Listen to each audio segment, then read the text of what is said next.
Chapter the third. To the castle. Eat more porridge. You'll need it.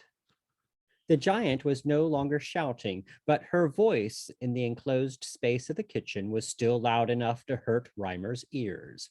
She herself had already put away a pound or two of bacon, a dozen eggs, and a loaf of bread. He guessed she was about twice his own size, nearly 12 feet tall. Swine Girl sat in a corner looking nervous and not eating. Swine Girl should have told me there was a hero among us, she said, reducing her voice to a whisper, which was at least bearable. I'm not a... My husband Gorth was a hero. We're from a long line of heroes and giants, going back to Goliath. Gorth was killed in one of the first crusades, leading a charge against Saracen elephants. They say when his body hit the earth, 100 men were killed by the shock. But enough of that. Now you have your own quest. Almost time for you to sally forth. This giant's name was Gorinda. When the monster disappeared, she had at once dragged Reimer and Swine Girl up to the main house and into the kitchen. Reimer had expected her to eat him, but instead she fed him. From what she said, Reimer guessed she had been waiting a long time for a hero to show up. I was just thinking, Gorinda said, chewing a side of bacon. Reimer waited politely. I mean, I know you already have your own quest, whatever that may be, but I was just wondering if your travels might be taking you anywhere in the vicinity of Castle Stark. Reimer glanced at Swine Girl, who revealed nothing. He spoke with care, not wishing to say the wrong thing. Well, I was following the trail of two bad men. I mean, I've never been in this part of the woods before. I wouldn't be knowing the whereabouts of this castle Stark, Gorinda finished. No, I suppose you might not have heard of it. I was just wondering, I mean, you being a hero and all, if you might see your way clear passing by the castle to liberate it.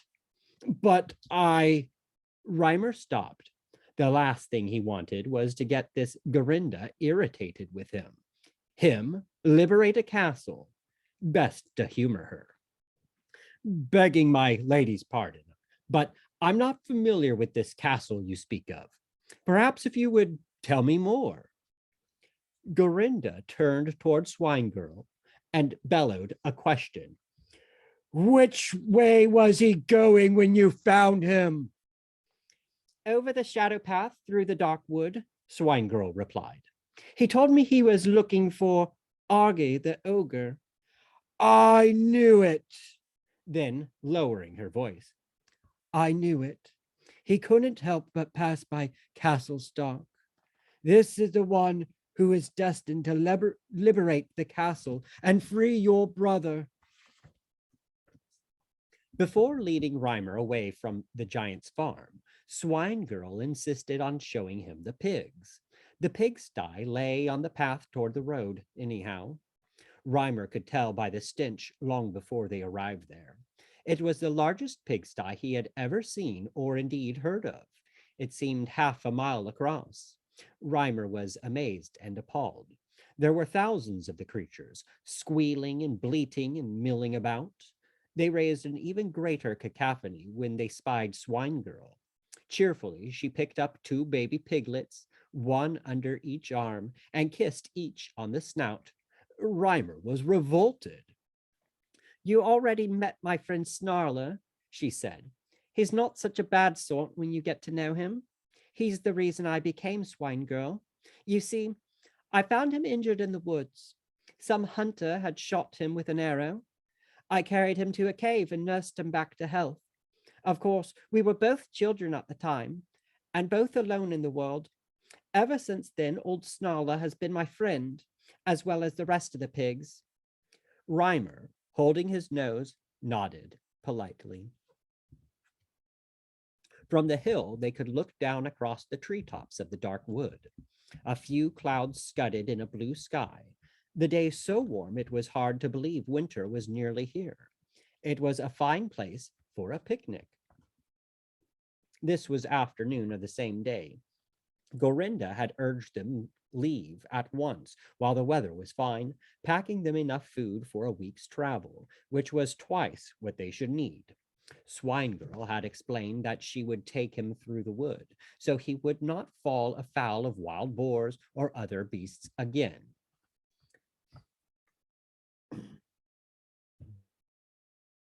But I'll not enter the castle with you, she added. Reimer wanted to say he had no desire to enter it either, but held his tongue. It's a long story, Swine Girl said, here on the hilltop, handing him some bread and chicken. I mean, how the castle became accursed, but I'll see how much I remember. No, don't bother. I'd rather not hear, Reimer replied. He began to sing instead, his voice a little muffled around the mouthful of food. The Sultan's cave was full of gold, or so I'm told, far down in the valley, oh. The Sultan's cave was full of gold, and cold the bones that guarded, oh. No, listen, she cried. You need to know what you're getting into. I'm no hero, Reimer said for maybe the 20th time. I only want Ariella back. I won't go near your castle. You have to. If you want to get where the ogre dwells, you'll have to go past the castle. And the Duke's men allow no one to pass by unquestioned. They'll seize you and drag you inside. Reimer felt a sense of resignation. All right, tell me the story. But first, what should I do with this? And what good is it? He pulled the dragon's scale from his belt and turned it over. In the sunlight, it gleamed like an emerald, except that when you turned it at a certain angle, it would look like gold. It was about as large as his hand and shaped like a flat egg, narrower at one end, with a terribly sharp edge at the wide end. Here, she passed him a leather thong. Tie it and hang it around your neck, inside where it can't be seen.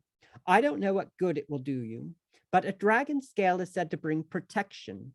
In the old days, there were knights armored head to foot in dragon scales, and nothing could kill them. While he was doing as she said, she began to tell him of Castle Stark. It was a happy castle once. They say it's 1,000 years old. It was never besieged, though the Mongol horde once came. They looked it over and departed without attacking. The rulers were wise and gentle, and the peasants contented. Because of the castle, the farmers could till their soil and tend their flocks in peace, without worrying about warfare or bandits. But that all changed when the Black Duke came.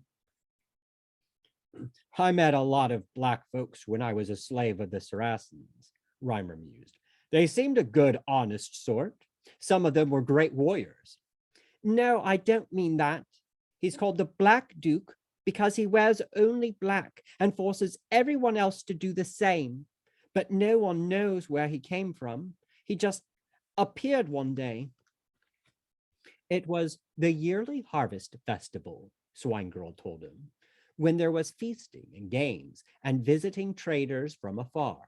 On the last day of the festival, it was the custom of King Gideon to hold jousting and tourneys.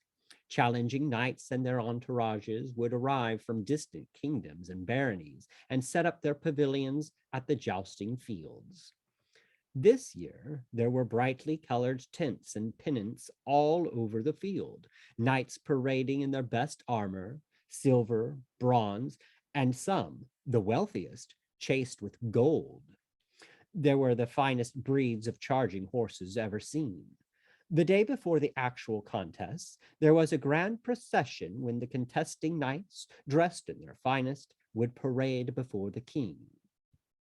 There was a blare of trumpets and rattle of drums as the procession began, cheers from the bystanders and children gaping with open mouth. There were rich knights and poor ones, some in silver and gold, others in plain polished iron, all valorous and brave, all received their due portion of applause. It took nearly an hour for all the knights to parade. At last, the final contestant appeared, the last in line. It was the Black Duke. No one, it seemed, had noticed his pavilion being set up. It was far in back of the others, apparently arrived sometime in the dark of night. The Duke's tent was pitch black. The Duke's horse was black, with trappings of black leather and black silk. His armor was black and shiny, like obsidian, and his lance was made of ebony. He carried a black shield, and the only white thing anywhere was the skull embossed upon it. Two black hooded squires, like Benedictine monks, followed behind. But the most ominous and disturbing thing about him was this: the Duke made no sound at all. His armor did not clank or click. His leather tack did not creak. His horse did not clop. The two squires floated past the crowd in their robes like smoke. There were no cheers as the Duke passed. The crowd fell as silent as the Duke. The very air seemed chilled as he passed. The Duke proceeded through the reveling crowd and silenced it with fear. That evening, the night before the contest, there was little celebrating. The crowds camping out at the field tended their fires and ate their meals with little conversation. A sense of foreboding had descended upon Castle Stark. Overnight, the weather turned chilly and a drizzle began, not enough to be called a rain, but damp and annoying like a head cold. The contesting knights, to a man, did not sleep well, but tossed and turned on their cots as if they were suddenly infested with nasty bedbugs. Around midnight, a shooting star lit up the sky, surely an evil omen. The dawn came, clammy and damp, the sky overcast. Suits of armor which had been cleaned and polished the day before were found with thin patinas of rust, and squires rubbed mold from saddles. Why drag out the sad story of that day's tourneys? The brave and noble knights all performed badly, all but the Black Duke. A knight would line up his horse to face him at the jousting fence and find cold sweat trickling down the back of his neck, or he would suddenly develop a frightful itch in the small of his back, or he would spur his mount into a full gallop charge, and at the last moment be overcome with a violent sneeze. The Black Duke, speaking never a word, swept the field. Finally, in late afternoon, there was but one challenger remaining. This was Sir Grimjaw. This knight was from one of the outlying baronies on the frontier of the great northern waste. No one had met him before, nor was much known about his homeland, except that it was remote, cold, and poor. Sir Grimjaw sat a lean horse, a dapple gray. He had brought but one squire with him, and no pavilion to speak of. He had only a small unadorned tent on the outskirts of the field, and had brought no more equipment than could ride on the back of a donkey. He rode to his position at the jousting track, last challenger of the day. He took his time, sitting on his lean horse. He watched the Duke make his salutes to the crowd and king. Sir Grimjaw made one curt bow to each. His armor was plain and dull, well oiled and cared for, but far from splendid. It was the armor of a plain fighting man. He raised his lance, awaiting the signal. The Black Duke faced him, his great horse stamping. This was the moment. The Duke expected to defeat this upstart before ever couching his lance. He expected to win with fear. Facing him, Sir Grimjaw felt the wave of terror strike him like an icy arrow. A lesser man would have been defeated then. Grimjaw felt the fear, recognized and acknowledged it. It was not the first time in his life he had known fear, nor did he expect it would be the last. He raised his free hand and lowered his visor. He faced the Black Duke. A trumpet blared. A flag fell. Grimjaw's urge was to turn his mount and ride away from there, ride from the castle, and not stop till he laid eyes again on the northern waste. He spurred his horse and rode forward into the fear. The Black Duke came upon him at full gallop, his long lance probing for Grimjaw's heart. At the last instant, Grimjaw turned his shield and lance, less, it seemed, than the diameter of a cat's hair. The tip of the Duke's lance slid harmlessly off Grimjaw's shield, while his own lance made contact square in the center of the Duke's breastplate. The Duke was unhorsed. There was a great crash and clatter as the Duke struck earth, a gasp from the crowd. The Duke's squires started forward. Then the Duke was back on his feet. Grimjaw cantered to a halt. Protocol demanded he dismount and battle the Duke afoot. He had one foot out of the stirrup, half dismounted, when the Duke attacked, swinging a morning star hard against Grimjaw's back plate. A hiss and groan from the crowd at this foul blow. Grimjaw fell to earth. The Duke strode forward, swung his weapon up for a final blow aimed at his head. Yet Grimjaw was not finished. He rolled out of the way, came to his feet in one motion, and drew his broadsword. Dropping his shield to the ground, he gripped the sword with both hands and engaged the Duke. There was a furious clatter and clash of blows from both men, clanging of metal and thud of weapons. Then both men stepped back for a moment's break, breathing hard. "You will die," the Duke said. "Give up hope. You have no chance against me." Grimjaw was not given to unnecessary speech. He stepped forward and swung his sword. What happened next was always in dispute, depending on what observer was reporting.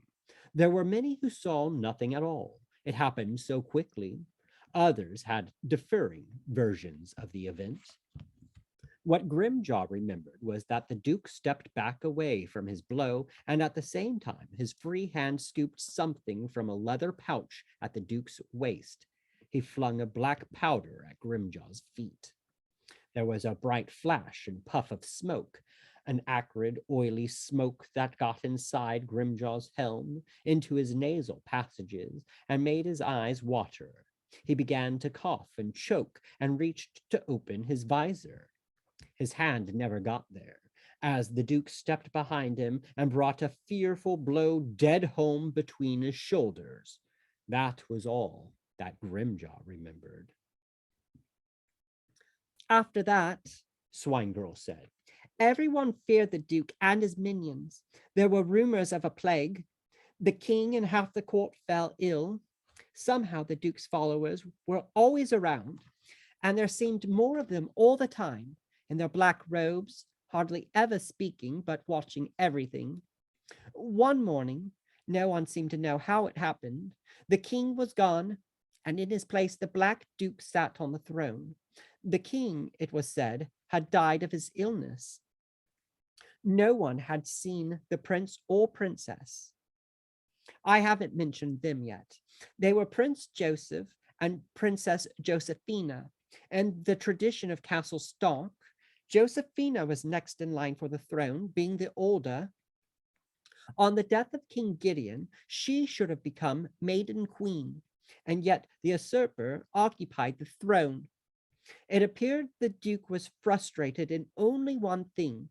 He could not find Josephina. He had the entire castle searched from top to bottom. He did have Prince Joseph as prisoner, bound in the tower. You see, he needed to force Josephina to marry him to make legal his claim to the throne. At last, his men found the child's nurse, Alacra. Josephina was but 9 years old at this time. The Duke had Alacra dragged before him. He questioned her about Josephina's whereabouts, threatening her with torture and worse. But the old woman stood up to him. You do not know who I am, but I know who you are, she said. I was chosen as royal nurse for a reason, for my mother was a fairy, and I have the gift of second sight. Many things are revealed to me that are hidden from others. I knew your plans almost as soon as you rode into the castle grounds, she told him. I knew the child's danger. Josephina is gone. I sent her away from here in plenty of time by one of this castle's secret tunnels. Prince Joseph I cannot help because he was watched too closely by your minions. Nevertheless, you will not win, Black Duke. I see the future. Tomorrow and tomorrow again, you will not find Josephina. Prince Joseph you will keep prisoner, fearing to harm him. Yet one day, when you least expect it, when you are feeling most secure in your reign, a hero will come. He will be invisible to you, no matter how closely you watch, but that will be your day of doom. This hero will free the prince, and your reign will end. You will return to the shadows from which you came. And with that, Alacra slipped a poison pill to her mouth, swallowed, and died within seconds. Reimer chewed an apple thoughtfully. I'll bet the Duke was angry. The castle hasn't been the same since, Swine Girl said. The peasants have mostly left the farms. What crops still grow are stunted and poor. Everyone in the kingdom must wear black at all times. They must even paint their houses black, inside and out. The streets of the village are dark and dirty, most of the houses boarded up and silent. There are no children playing, but rats run in the square. The Duke's men are in the habit of waylaying travelers, either demanding tribute or simply stealing their goods. As a result, there are few visitors these days. The castle is a bleak and dying place. Reimer decided he would not go to the castle at all if there were any way to avoid it. Then he remembered what the giant had said. Your brother. Gorinda said something about freeing your brother. Was he imprisoned along with the prince? She shrugged. There were many imprisoned by the Duke. His dungeons are full. Reimer decided not to go there. On the third day, Reimer and Swinegirl parted company. They had been sleeping out at night since there were no houses on the way. They had only thin blankets and no fire, so as not to attract robbers. Reimer had shivered constantly, sleeping little, but she did not seem bothered. As a troubadour, Reimer had usually managed to find lodging in cold weather, since most folks like music. It was hard for him, though he did not complain. She asked him before they parted. Why do you do this? I'm on my way to find Ariella, he answered. They were walking an easy path through the woods, dense brush on all sides. If you ever get to the ogre's house, he may eat you. Have you thought about what you'll do when you get there? I know you think there's only one Ariella, but why play music at all? Isn't there an easier way to earn a living? I haven't thought about what I'll do at the ogre's house, he answered, but I believe I will know when I get there. He thought a while in silence. Then he said, as to your other question, I play music because I can do nothing else. If I could not play music, I could not live. There would be no point in earning a living. He thought some more about it, then added, music is the voice of angels. It is the only thing we truly share with God. Then it was time to part.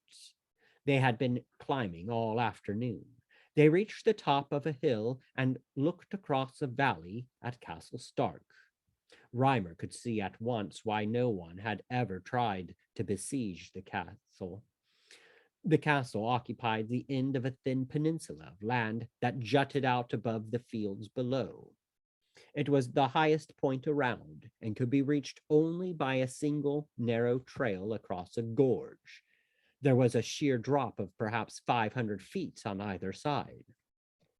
The castle was black and grim, as if carved of coal or obsidian. Your ogre lies on the other side of the valley, Swine Girl said. You can't get over there without passing the castle, and you will not pass without being challenged. Here is where I leave you. Be a hero or turn back. And without another goodbye, she turned and was gone.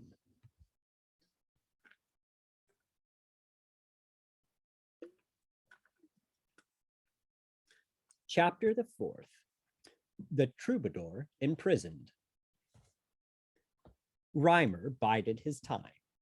As a slave in the Holy Land, he had lived closely with sneak thieves, cutthroats, and robbers, all in bondage as he was. He had picked up some knowledge along the way, learning how to sneak and steal. Till now, he had never made use of the knowledge, but there's a time and place for every skill. He knew the way past Castle Stark was closely guarded and patrolled. A careless man would no doubt be detected and bound for the dungeons forthwith, but Reimer was careful. He reached the last neck of the woods before sunset. Beyond was open, rocky plain, no cover for half a mile down the road. Then the road branched, one part leading up toward the citadel, the other straight on toward the valley. It was the right branch he wanted, the straight path. Before dark, a train of 3 wagons came up from the valley and turned in toward the castle. That was the only traffic he saw. Reimer slept in the woods again, cold with no fire. 4 times he woke to the sound of wolves howling.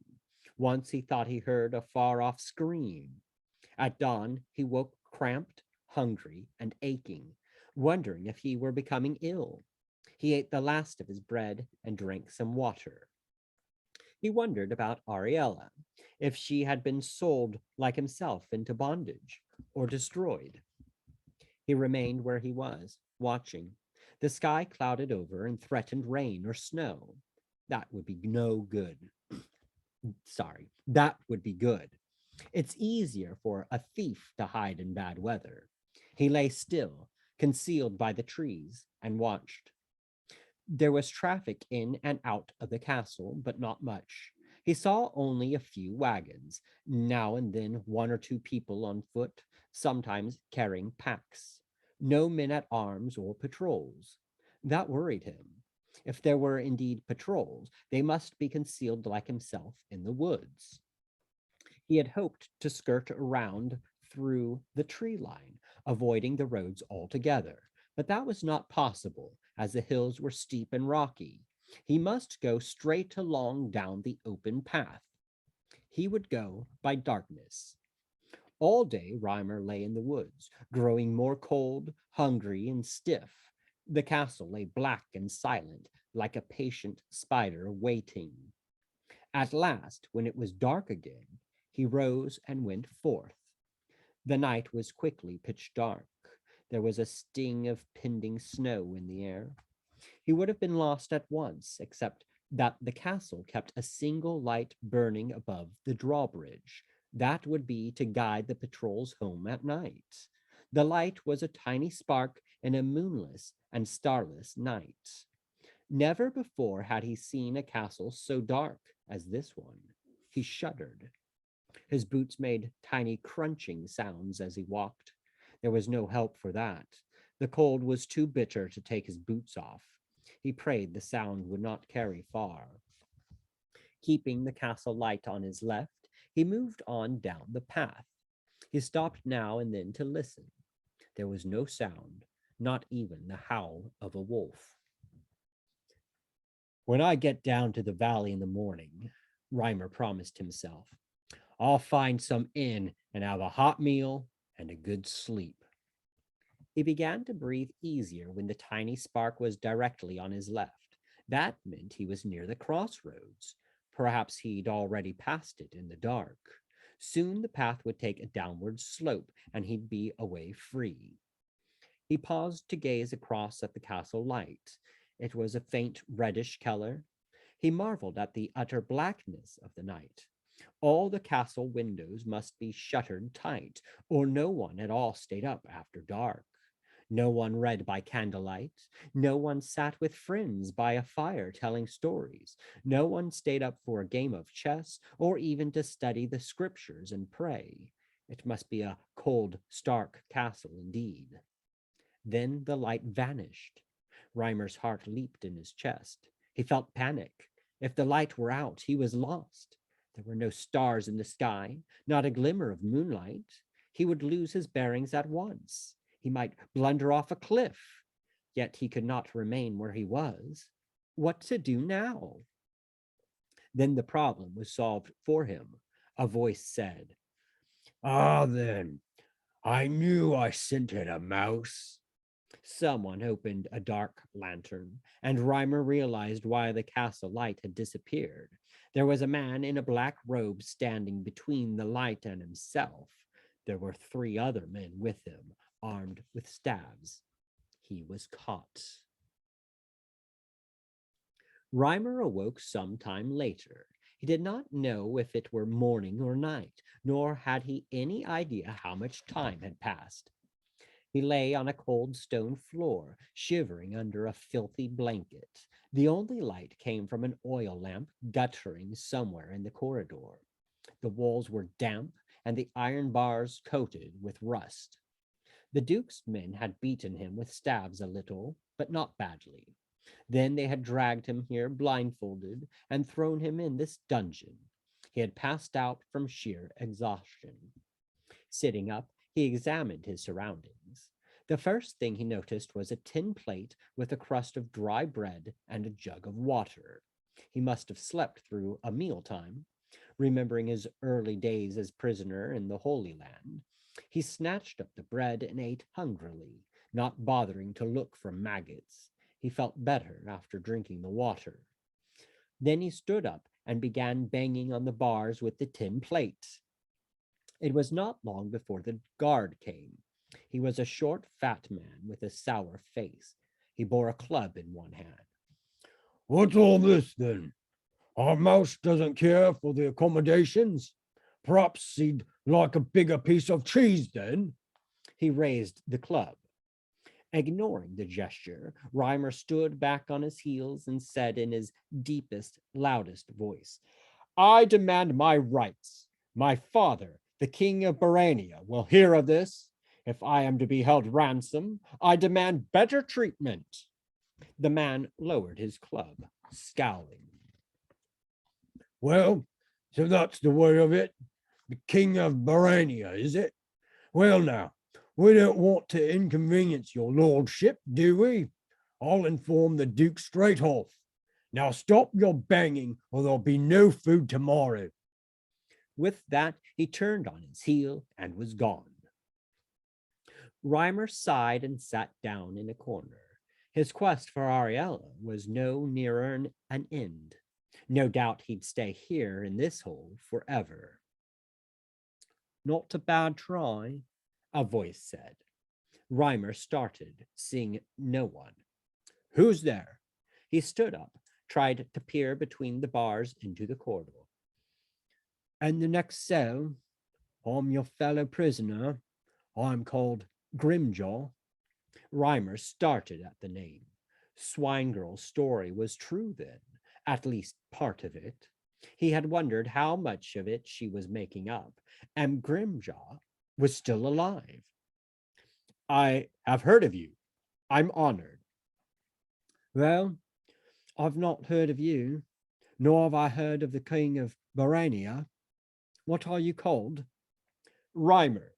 I'm a troubadour, a teller of tales and singer of songs. I made up Barania. It seemed a good story as any." "Not that it will get you anywhere. The Duke is not so easily fooled. I've been here a long time. I'm not sure how long. No doubt they'll torture you to find out if you're a spy. If not, They may try to find some use for you, but they have little use for songs and tales here. The Duke has forbidden music. It's my guess they'll just hang you. Then why haven't they hanged you? Reimer asked. I'm not sure, Grimjaw said. I think the Duke still hopes to get some ransom for me. There's not much wealth where I come from. At first, they tried to turn me to the Duke's service. When I refused after torture, they threatened me with beheading. In the end, they put me down here and left me. I suppose I'll die here in the end. The Duke must be a fearful man, Reimer mused. Fearful? He is fear itself. I was never afraid of anyone till I met him. He sends out fear in dark clouds. I've heard of places far to the south where killer ants are found. They can swarm by the millions and wipe out an entire village in a night, finding their way in through the tiniest cracks in the walls, searching out the most hidden nooks and corners, devouring every morsel in the path. That is what the fear is like here. That's how the Duke uses it, sending it forth in dark swarms, which no one can stamp out. Beware the Duke, boy. Beware the fear. Reimer cleared his throat. That wasn't what I meant when I said he must be fearful. But their conversation was interrupted by the return of the guard with two others. This time, the guard carried a ring full of keys. Reimer noticed it was a large iron ring tied to a thong that went around the jailer's rather plump waist. The Duke has heard about you, he said. He's not busy, so he wants to see for himself. Come on out of there, your lordship. Reimer was half dragged up the stairs and through stone corridors to a grimy throne room which had seen better days. Tapestries on the walls were moth-eaten and draped with cobwebs. The room was cold and dirty. Reimer was kept waiting at the end of the hall for some time while the Duke conducted some other business. Reimer used the delay to observe carefully everything in the room, especially the people. Most of them were hooded, faceless. The only ones bareheaded were the Duke and a few men by his side. One of these looked familiar to Reimer, but from this distance he could not be sure. At last the Duke's conference ended. The man he had been speaking to backed away, bowing and scraping. One of the Duke's aides gestured, and Reimer was pushed roughly toward the throne. There were a dozen or so men around the Duke, about half of them armed with halberds, swords, or crossbows. The others were apparently advisors or lackeys of one sort or another. Reimer thought they all looked equally scruffy. He glanced at the one that looked familiar. A round face and soft, pudgy body, unkempt hair and beard, watery gray eyes, and a face not much older than Reimer's. He thought he should recognize this face, but could not quite recall it. So, the patrols have caught a mouse, the Duke remarked. The Prince of Barunia, I hear. Barania, Reimer replied. Sire. The Duke's face was pale and gray, skin stretched taut across his skull. He turned to someone next him. Did the mouse have any gold in his purse, or documents or credentials? No purse at all, sire. The Duke coughed, a dry, rasping cough, as if he were trying to cough up a piece of dry toast which had been stuck in his throat for years. There's no such place as Barania, and you're no prince. Who do you spy for? Before Reimer could reply, the man he thought he knew leaned toward the Duke. I can identify this rodent, sire. He was once my page. He abandoned me in the heat of battle. He's a coward and a deserter. Then Reimer remembered the man. Sir Blackthorn, he said, I see you have put on some weight. Insolent swine! All! The Duke stayed him with a gesture. We're wasting time. We could torture this mouse, but I doubt he's worth the effort. The Duke leaned forward and motioned for Reimer to come close. Answer me one question, mouse. Give me one good reason why I should not have you hanged at once. Reimer drew a deep breath. This was not a question to be answered swiftly, and yet he knew this Duke. This fellow was a bully and a thug. Reimer knew it did no good to scrape and grovel before such as these. It were better to speak out boldly. He glanced at his old master, Sir Blackthorn. Reimer thought the fellow was sweating. No doubt he was afraid Reimer might reveal what had really happened at that long ago battle in the Holy Land. I can think of only one reason, sire, Reimer said. He paused. The Duke looked impatient. Well, and what reason might that be? Reimer glanced again at the armed men surrounding the Duke, at the Duke's own armor, which must be cold and clammy in this chill hall. If you kill me, Reimer said, you will never find out the reason. The Duke scowled. Reason? Don't speak to me in riddles. What reason? You will never learn the reason, Reimer said, why it is that you are afraid to die, and I am not. There was a hiss of indrawn breath, and then a moment of dead silence in the throne room. No doubt no one had ever spoken with such effrontery to the Black Duke. The Duke's face went from gray to flaming red. He glanced at one of his soldiers, equipped with a crossbow. Kill him, he snapped. At once. The man raised his weapon, pointed it at Reimer, and before Reimer could so much as blink, he pulled the trigger. The short bolt leaped from the crossbow, too fast to see. The soldier was no more than 10 paces from Reimer. He could not miss, and it was well known a bolt shot from that distance could pass clean through a man without stopping. It could even pierce an armor breastplate. The bolt struck Reimer directly over the heart and bounced off, clattering to the floor at the Duke's feet. Blackthorn snarled. Some magic? The Duke rose to his feet. His eyes bored into Reimer's. Reimer stared back. He knew the Duke was using his spell of fear on him. The Duke, he could see, was in a towering rage. Those flinty eyes should have reduced Reimer to jelly, and yet he felt no fear. Sire, Blackthorn said, if you would leave him to me. No. The Duke sat down, suddenly looking tired. Not yet. You're right. There's some magic here. I must give this mouse some thought, I see. I will sleep on the matter. Take it back to the dungeon. He waved a hand, and Reimer's audience was finished. But how? Grimjaw asked. Why didn't the crossbow kill you? Reimer rubbed a couple of his bruises. He had been rudely treated by 2 of the guards, though not by the jailer, who had seemed subdued and silent as he locked the troubadour up again. It was the dragon scale, Reimer explained. I wear it under my shirt, over my heart.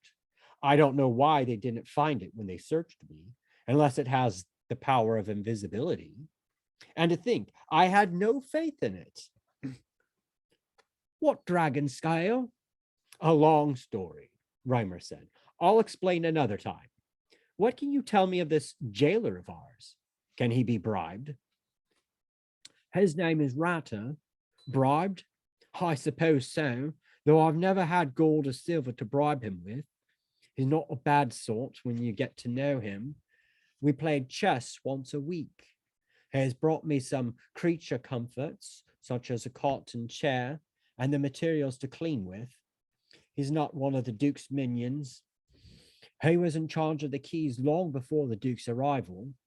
I suppose he stayed on because no one else wanted the job. Well, I don't much like it here, Reimer said. I wish to leave. Grimjaw gave a short laugh.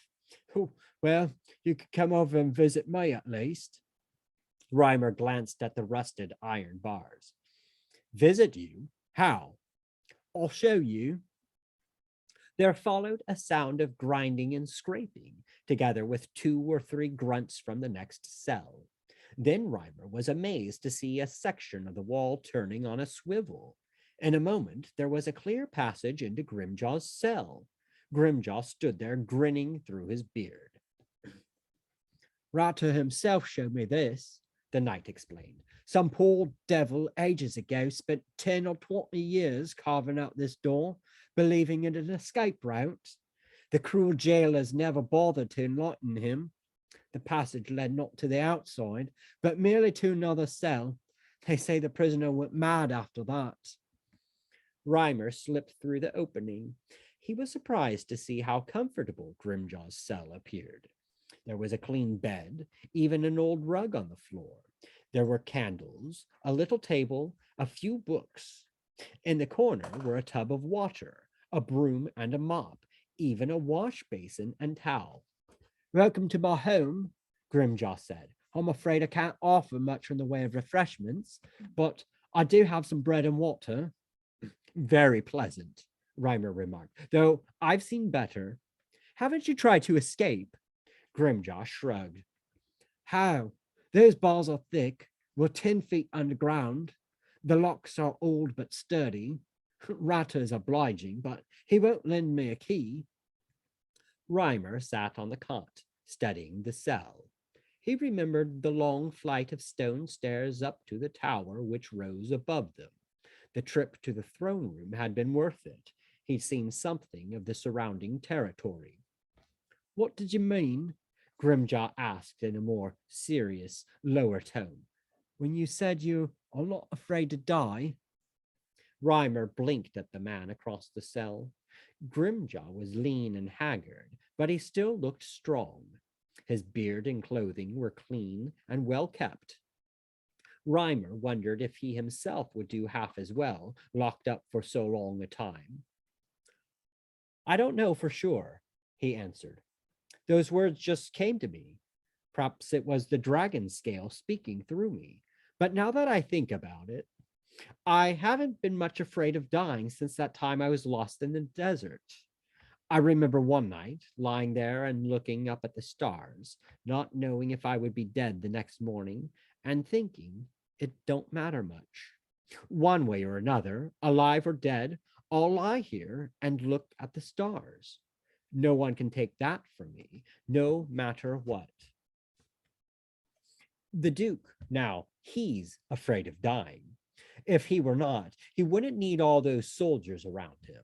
He makes other people afraid by sending out his own fear. I guess it didn't work on me because I have already used up all my fear. He made me afraid, Grimjaw admitted. One thing's for sure, neither one of us is likely to get out of here alive. Reimer helped himself to a piece of Grimjaw's black bread and began chewing. He studied the bars on the door. They had even more rust than the ones in his own cell. Oh, and why do you say that? Grimjaw gave him an odd look. Why, the bars for one. Even if you could get out, there's the door at the top of the stairs, 6 fingers of solid oak with a brass lock the size of your head. Even if you got past that, you would still be in the castle keep. You would never get over the wall and across the moat, assuming no guard spots you first. Reimer tossed down the bread and gave a little snort. He had been remembering all those lessons learned from the thieves back in the Saracen slave compound. I'm tired of this, he said. I'm leaving. You can stay or come as you please. By the way, what's in that tower above our heads? The tower? They say that's where the prince is held. But what are you? Reimer had snatched up the broom which had been leaning in the corner. He also picked up a none too clean towel, dunked it in the bucket of water, and proceeded to wring it out. An old trick someone showed me once, he explained. Wet cloth is far stronger than dry. Let's see if this works. Quickly, Reimer wrapped the towel around two of the iron bars in the cell door, then knotted the ends together. Next, he passed the broomstick through the loop and began to twist. He turned the broom till the wet towel was twisted tightly round the center of the bars. Then he turned still more, twisting and twisting. At first, nothing happened. There was a groan and a creak. Still nothing. Reimer, straining, leaned his whole weight on the end of the broom, twisting. Then suddenly, both bars bent in the middle. It took only a few minutes to repeat the operation with a pair of adjoining bars. Finally, Reimer unknotted the towel, folded it carefully, and replaced it where he'd found it. Sorry if I got your towel wet, he said. Before Grimjaw knew what Reimer was about, the troubadour had slipped through the gap in the bars and stood in the corridor outside. Coming? He asked. The stairs were narrow and slippery with damp. A single torch flickered at the top. Reimer led the way, Grimjaw close behind. At the top was a massive door built of oaken beams, bound with brass straps. The lock was of iron, and indeed as large as Reimer's head. Well, and now what? Grimjaw whispered. I suppose you'll produce a piece of wire and pick the lock. Well, I suppose you could, Reimer said, not bothering to whisper. But why trouble when I know how to pick a jailer's pocket? And with that, he produced an iron key from within his sleeve. Plucked it from Brother Ratter's keyring, he explained, when he was hustling me down the stairs. He won't have missed it yet, since the lock closes without a key from the outside. Remind me to return it. I wouldn't want to get him in trouble. Grimjaw replied with a low snort. Reimer put the key in the lock and turned. The lock made a noisy clack as the tumbler fell. The door screeched on its hinges as Reimer gave it a shove. Enough noise to raise the dead, Grimjaw commented, but then they were out. They found themselves in a dark corridor, lit by a guttering candle. Peering through a narrow slit in the wall, Reimer could make out the central courtyard of the castle. He shivered. The air was bitter cold, colder than the dungeon below. There was a taste of snow in the air. We must get out and across the moat before dawn, Reimer said, before they notice us gone. Easier said, Grimjaw replied, but the drawbridge is that way. There will be a sally port close by. They headed down the corridor, trying not to make a sound. Somewhere was the dripping of water. Had they been a few minutes earlier, they might have reached the gates, but they were stopped in their tracks by a stamping of feet and clash of armor from somewhere ahead. Changing of the guard, Grimjaw whispered. Here, get into this alcove. They huddled in the dark while a band of armored men went crashing past. They lay still a few minutes more, shivering. Reimer was about to suggest continuing on their way when someone shouted, Commander of the guard, the prisoners have escaped. Then the man ran past them, still shouting. What now? Reimer asked. This way. Grimjaw seized his arm and dragged him out. This way, back the way we came, to the tower. The entrance to the tower was near the door leading down to the dungeons. Luckily, there was no door, only an opening to the spiral stairs within. Inside was pitch dark, not even a candle's flicker. They crept up the damp stairs, feeling their way past cobwebs. No one ever comes this way, Grimjaw said. All of the prisoners' food and necessaries all sent up in a basket on a rope. This is the last place to search for us. Who would try to break into the tower? Not anyone trying to escape.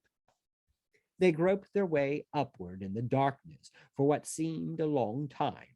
They could no longer hear the shouts and stamping from below. There was no railing to the stairs. Reimer pictured making a slip and plunging hundreds of feet in darkness. Then his head thumped against something hard. They had reached the top of the stairs. I wish we had a light, he said. I'll have a candle, Grimjaw replied. Found a stub of one in the alcove back there. Thought it might be useful, but there's no way to light it. Reimer thought for a moment. Wait, he said. Fumbling in the dark, he opened his shirt and pulled out the dragon's scale. He found the iron key in a pocket. They say a dragon scale is the hardest thing in the world, he explained. With that, he struck the key against the scale. Sparks flew.